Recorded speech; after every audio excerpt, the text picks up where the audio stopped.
Hello à tous, j'espère que vous allez bien. Aujourd'hui on se retrouve pour le Book Recommendation Tag. Donc ça fait un moment que je voulais faire un tag et j'en trouvais pas un forcément qui m'attirait. Et en regardant la vidéo de Steph Borer, je crois que ça se dit, et j'ai trouvé son tag super, surtout que ça permettait de donner des recommandations de livres. Et donc je me suis dit que j'allais le faire moi aussi à mon tour. Donc je vous mettrai sa chaîne dans la barre d'infos, donc c'est une anglaise américaine il me semble. Donc j'ai essayé de traduire les questions du mieux que je pouvais, mais dans tous les cas elles seront en anglais et en français dans la barre d'infos au cas où vous voulez les voir et les traduire par vous-même. Donc on va pas tarder plus longtemps et on va commencer tout de suite le tag. La première question est un livre dont tu dis aux gens qu'il est ton favori. Alors moi je dis à tout le monde que mon favori c'est La nuit où les étoiles se sont éteintes, donc il est juste ici, de Neil Gaiman et Maria Lino chez Albin Michel. Et c'est une très bonne vérité en fait, parce que c'est un de mes livres préférés, mais il est à la même position qu'en fait 1000 baisers pour un garçon. Mais c'est vrai que 1000 baisers pour un garçon, il est très jeunesse, il est très gnangnan, cucu en fait. Et je pense que La nuit où les étoiles se sont éteintes est beaucoup plus apte à être appréciée par beaucoup plus de gens. Et j'aime bien me dire que 1000 baisers pour un garçon, c'est un peu mon plaisir inavouable. Mais c'est vrai que c'est un de mes livres préférés de tous les temps. Donc je dis souvent La nuit où les étoiles sont éteintes. Deuxième question, ton livre plaisir coupable.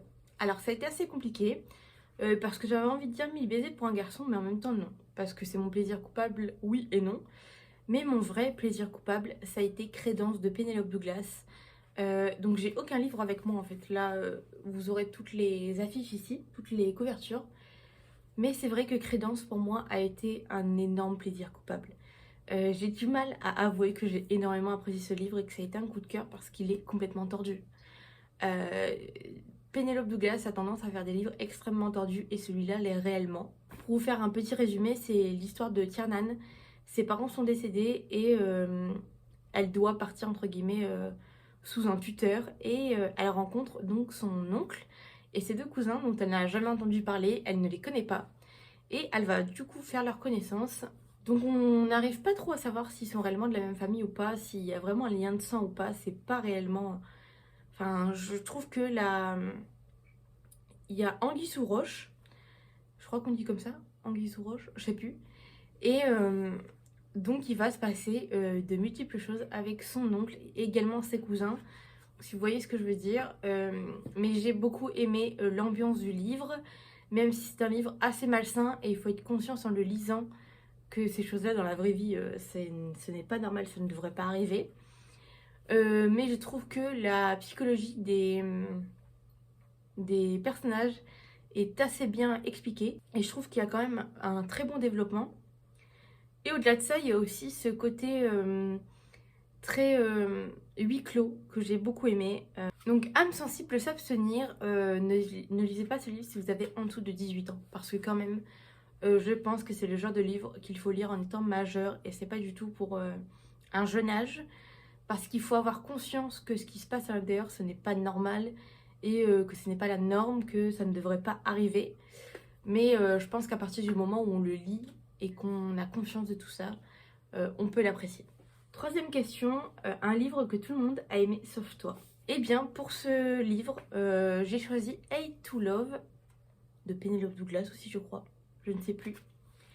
J'avais entendu beaucoup parler de ce livre. Tout le monde l'appréciait et tout, donc en anglais, je crois qu'il s'appelle Punk 57. Mais moi, je l'ai pas trouvé extraordinaire, clairement.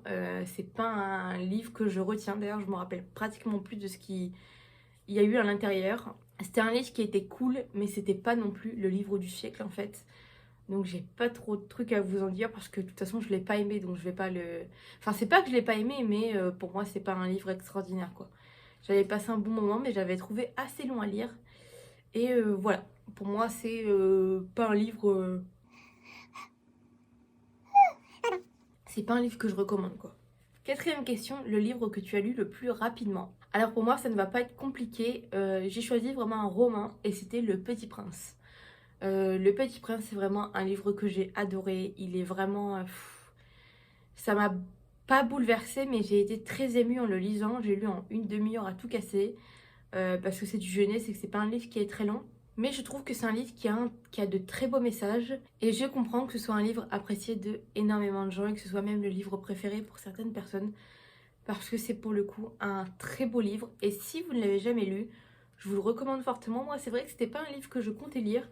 Et mon petit frère l'a eu en cadeau à Noël par son école. Et je me suis dit que c'était l'occasion. Et honnêtement, j'ai passé un moment juste merveilleux. Donc je vous le recommande chaudement. Cinquième question, un auteur, autrice, livre qui mérite le plus de hype. Pour moi, j'ai mis Amande de Pyung Young Son, il me semble qu'on dit comme ça. Chez PKJ, c'est un livre que j'ai adoré. Je l'ai lu un peu par hasard aussi, parce que je l'ai vu à la bibliothèque et je me suis dit que c'était intéressant de le lire étant donné que c'était déjà un livre avec des personnages qui représentent la communauté asiatique, chose que je n'ai pas l'habitude de lire. Et je me suis dit que ça allait diversifier mes lectures et ça a été un livre coup de cœur. Vraiment, je pense me l'acheter pour l'avoir chez moi parce que vraiment, je ne sais pas comment vous expliquer, mais il m'a fait ressentir des émotions assez bizarres. Et à la fin de ce livre, quand je l'ai fermé, j'ai juste eu envie, c'était de le relire. Donc on y aborde quand même un sujet qui est assez difficile puisqu'on parle, à l'intérieur, on suit un jeune homme qui a un problème avec ses amandes. Donc les amandes, c'est une partie du cerveau qui fait qu'on peut avoir des émotions. Et lui, ses amandes n'ont pas grandi et sont restées assez petites. Et donc pour lui, le fait d'avoir des émotions, c'est très abstrait. Et il ne sait pas réellement ce que c'est d'avoir des émotions.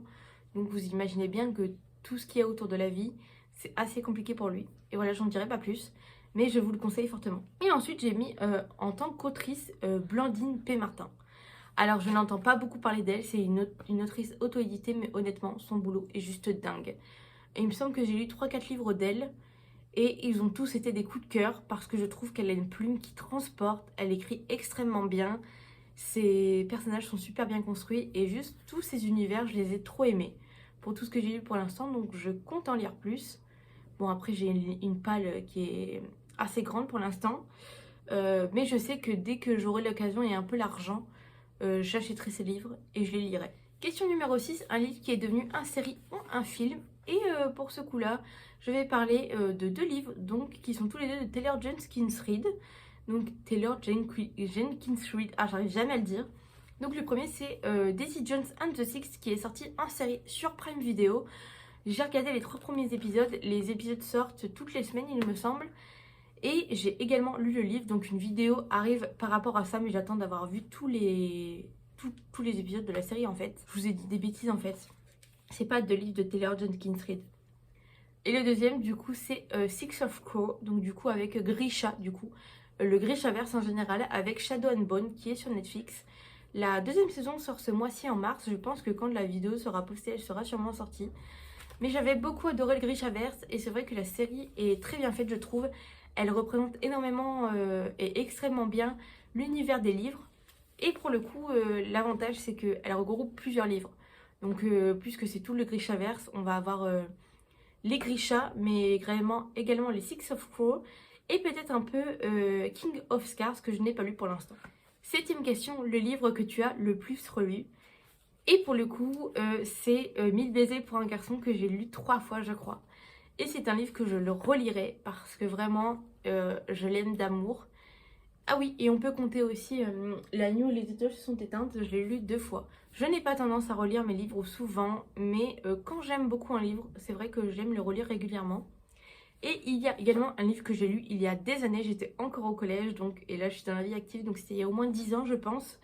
C'est Blanche-Neige et le chasseur je crois. Il faudrait que je me reprocure ce livre pour le relire. Parce que ça avait été vraiment un gros coup de cœur, autant pour le livre que pour le film. Donc il aurait pu très bien aller également avec la question 6. Mais on ne peut pas mettre tous les livres dans toutes les questions. Question 8, le livre d'un genre que tu ne lis pas forcément. Alors pour le coup, je ne lis pas du tout de fiction, c'est très rare. Et cette année, c'est vrai qu'il y a beaucoup de livres qui sont revenus en fiction. Et là, c'était ce que je n'oserais jamais te dire de Bruno Combes. Je n'avais jamais lu de livre de Bruno Combes et je m'étais plongée dedans parce que je les avais eu à Cash Converters pour vraiment pas cher et je n'ai pas regretté. Ça a été un très bon livre, une très bonne lecture puisque c'est un 4 sur 5 pour moi. Et pour autant, c'était un livre qui changeait et c'est vrai que la fiction, c'est pas le genre de livre que je lis, mais j'en lis de plus en plus. Donc voilà. Question 9, un livre qui mérite sa hype. Et pour le coup, je mets Absolu de Margot Dessen. Donc c'est pas le livre qui a la plus grande hype, mais c'est un livre qui a quand même pas mal de hype ces dernières semaines, notamment sur TikTok. Et honnêtement, il mérite sa hype amplement en fait. C'est un très bon livre, même si... donc il est juste ici, en plus il est magnifique. Même s'il ressemble beaucoup aux dystopies qu'on a pu lire il y a quelques années, je trouve qu'il a son petit truc en plus qui fait qu'il est original en fait. Et que Margot Dessen a fait un travail de fou, autant sur l'univers que sur les personnages. Question 10, les livres que tu recommandes quand on te demande une recommandation. Pour le coup, j'y ai mis La nuit où les étoiles se sont éteintes, logique, mais également tous les Morgane Moncomble. Alors il me manque 2 Morgane Moncomble à lire, mais tous ceux que j'ai lus déjà ont été des coups de cœur pour moi pratiquement.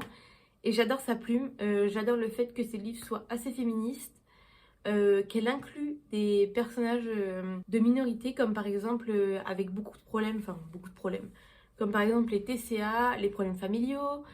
Il y a également dans un de ses livres un personnage qui est autiste, il me semble, également le fait de ne pas voir les couleurs, je me rappelle plus du mot, ou encore les addictions. Enfin bref, je trouve que ces livres parlent de beaucoup de choses et sont vraiment très bien écrits, donc honnêtement je ne peux que la recommander, et c'est souvent celle que je recommande fortement. Question 11, ton personnage favori d'un de tes livres. Donc mon personnage favori c'est Adi dans La vie invisible d'Adi Larue. C'est un personnage que j'ai adoré. C'est un de mes livres préférés également, que je vais sûrement relire je pense. Et je ne sais pas comment vous expliquer, mais je trouve que le personnage est très bien construit et c'est vraiment un personnage que j'adore en fait. Je dirais pas que je me représente à elle, que je me vois en elle, mais elle m'inspire énormément. Et je pense que c'est ça qui fait aussi que certains personnages sont très bien écrits et bons, c'est qu'ils nous inspirent. Et pour le coup, Adi m'inspire énormément. Question 12, un univers dans lequel tu aimerais vivre. Et pour le coup, j'ai mis la passe miroir, parce que je trouve que la passe miroir a un univers extrêmement complet et que j'aimerais pouvoir visiter cet univers et voir tout ce qu'il y a à l'intérieur et tout ce que cet univers nous réserve, parce que je trouve que c'est quand même un univers assez loufoque et grandiose également, et très atypique. On voit pas du tout ça dans les livres, et je trouve que Christelle Dabos a fait un travail énorme pour ses livres. Et oui, j'aimerais énormément pouvoir découvrir tous ces personnages qui sont assez différents, toutes ces familles qui ont tous leurs caractéristiques, et découvrir tout ça et voir si mon imagination et la manière dont j'ai vu les lieux sont pareils à ce que l'autrice a imaginé elle-même. 13e question, un livre que tu ne pensais pas aimer mais que tu as apprécié. Pour cette question, j'y ai mis Ma raison de respirer, il me semble, oui, de Rebecca Donovan, donc chez les éditions Pégagie. C'est le 3e tome de la saga Ma raison d'aimer, je crois. Ou quelque chose comme ça, je mettrai ici les couvertures dans tous les cas. Le premier tome avait été une assez bonne lecture, le deuxième pas du tout, j'avais pas du tout apprécié, j'avais trouvé le tome très long. Et je sais pas, je trouvais que l'histoire était très redondante. Et pour le coup, je m'étais dit, tu lis le 3e quand même, t'as lu les 2 premiers tomes, tu peux pas abandonner là. Et le 3e tome a été une très bonne découverte et j'ai adoré me plonger dedans. Je pense que c'est juste le 2e tome qui n'allait pas avec moi, ou je l'ai pas lu dans la bonne période. Mais j'ai beaucoup apprécié ce livre et si je pouvais me replonger dedans, je pense que je le referais avec plaisir. Mais c'est pas prévu, étant donné que j'ai plein de livres à lire déjà. Avant-dernière question, donc question 14, un livre qui t'a fait pleurer. Et pour le coup, j'en ai beaucoup à vous présenter et à vous recommander. Il y a premièrement 1000 baisers pour un garçon, où j'ai pleuré toutes les larmes de mon corps. C'est-à-dire que les premières pages, je pleurais déjà à gros flots. Mais je trouve que c'est un livre qui prête vraiment à pleurer en fait. Ceux qui n'ont pas pleuré, je comprends très bien. Vous avez peut-être trouvé ça trop cucu et tout ce qui va avec. Mais moi, j'ai adoré pleurer pour ce livre. Et c'était un livre très émouvant. Et je comprends pourquoi les gens pleuraient avant que moi je lis. Je m'étais dit, je vais pas pleurer autant, c'est pas possible. Et au final, je n'arrivais pas à m'arrêter de pleurer. C'est pour vous dire. Il y a ensuite, toujours de la même autrice que 1000 baisers pour un garçon, donc Tilly Cole, il y a Love Crescendo, où j'ai également beaucoup pleuré. Parce que pareil, le livre était un peu dans la même trame, donc c'était pas du tout la même histoire. Mais il m'a fait pleurer aussi. Et pour finir, il y a bien sûr les livres de Nini Gorman, donc les Ashes Falling for the Sky, donc avec Mathieu Guibé. Ceux-là m'ont fait extrêmement pleurer également. Et j'ai pleuré également à ma première lecture de La nuit où les étoiles sont éteintes. Parce que pour moi, c'était un livre très émouvant et tous mes livres préférés en fait m'ont fait pleurer. C'est vraiment très étonnant. Question 15, donc la dernière question, un livre que tu aimerais relire comme la première fois. Et pour cette question, j'ai mis 2 livres. J'ai mis bien sûr les 1000 baisers pour un garçon, mais également Nos étoiles contraires. Nos étoiles contraires, je pense que c'est mon premier livre préféré. C'est genre le premier qui m'a donné un coup de cœur. Et j'aimerais réellement le relire comme la première fois que je l'ai lu en fait. Parce que la première fois que je l'ai lu, c'était un soir de Noël. Je l'avais eu à Noël par mon père parce que je lui avais demandé. Et je l'ai lu d'une traite en fait. Et donc j'ai dû le couper parce qu'en fait le soir il fallait que j'aille dormir. Mais si on me l'avait laissé, si on m'avait laissé réveiller, je suis sûre que je l'aurais fini en une traite. Et c'était vraiment un livre, une découverte pour moi qui était énorme. Et c'est un de mes livres préférés. Je l'ai d'ailleurs prêté à ma tante que j'espère elle me le rendra un jour. Mais je pense peut-être l'acheter en VO pour le découvrir en VO. Mais c'est vraiment le livre que si je pouvais relire pour la première fois et avoir exactement les mêmes sentiments, ce serait celui-ci. Parce que c'est vrai que le souvenir que j'en ai s'effrite un peu avec le temps, mais je me rappelle que j'avais passé un moment extraordinaire. Et que c'est un des livres qui m'a permis aujourd'hui d'être accro à la lecture en fait. Donc voilà pour ce petit tag, il est un peu long, je m'en excuse, mais il y avait quand même 15 questions et j'avais envie d'y répondre à toutes. Donc voilà, n'hésitez pas en commentaire, vous, à répondre à certaines de ces questions ou à me dire s'il y a certains livres que j'ai cités et qui vous tentent ou autres. Donc voilà, je vous fais des gros bisous et je vous dis à la semaine prochaine dans une nouvelle vidéo. Bisous!